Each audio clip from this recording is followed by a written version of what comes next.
So these are just some of specific examples of some synthesis or single displacement reactions. When water is in the reaction and a metal, the more active metals can replace the hydrogen, and we did an example of that yesterday.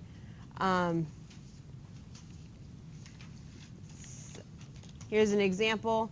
The replacement of hydrogen and acid, magnesium replaces hydrogen and you get the salt and hydrogen gas.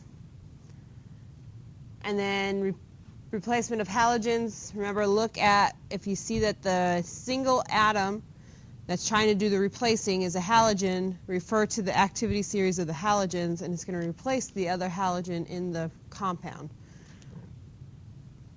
It's not going to try to replace the metal.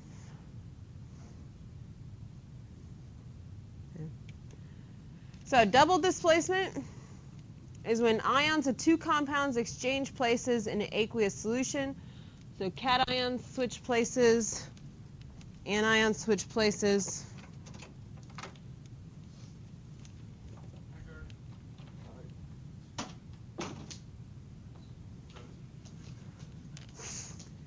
A lot of times these are called precipitation reactions because it will form a precipitate. A lot of times these will be two liquids on the reactant side, and one of these will be a precipitate, an insoluble compound that would come out of solution.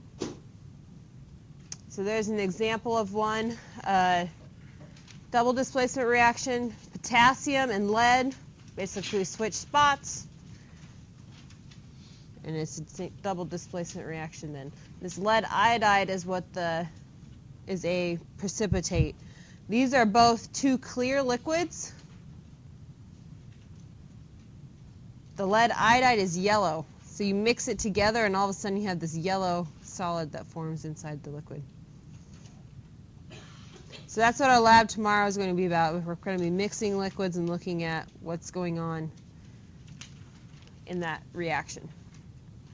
Can also form a gas, and we know that gases bubble out.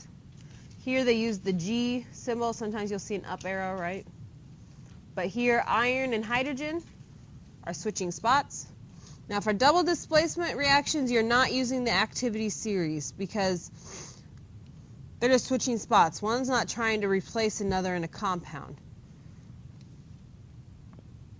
Whenever you can form water, that will probably occur because water is very stable, and any reaction that can form water will, just because it's more stable than the reactants.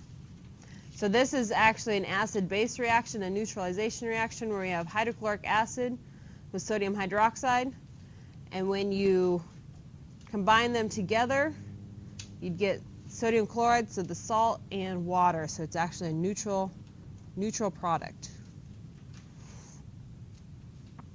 Which if you look at it, you should be able to drink it. It'd just be salt water, right?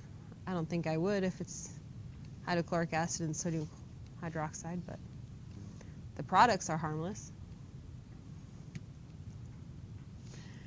And then combustion reactions, we said, is when you burn something. In order to burn something, you have to have oxygen. Oxygen is reacting. It has to be a reactant, so it has to be on the left side. And then usually you will release energy in the form of heat and sometimes light. Now, if you combust certain compounds that are called hydrocarbons, you will always produce carbon dioxide and water.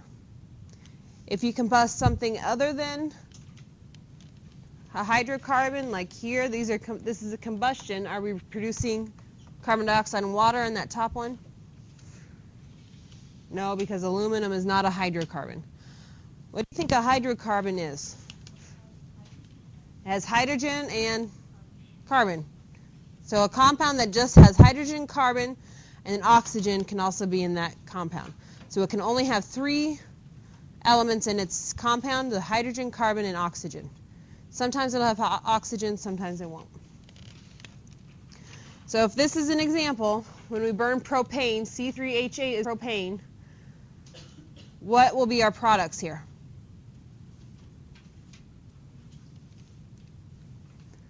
Is C3H8 a hydrocarbon? Yes, it's a hydrocarbon, so what's going to be our products? Carbon dioxide and water. So once the pen comes up here.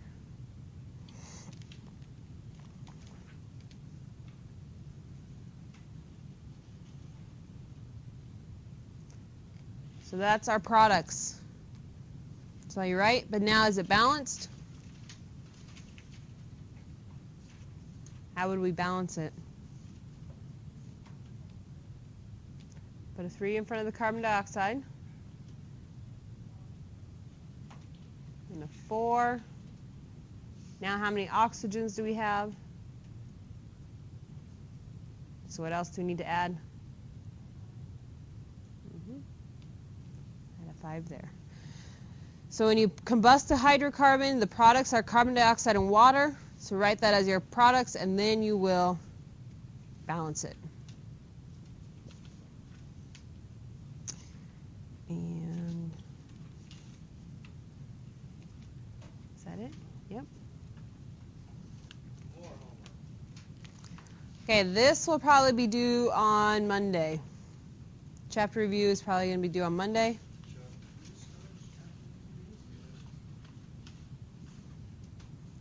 It's a pretty short chapter.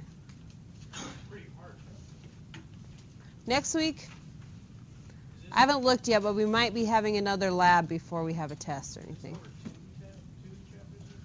The test will be over 1.5, just half of 7 and 8.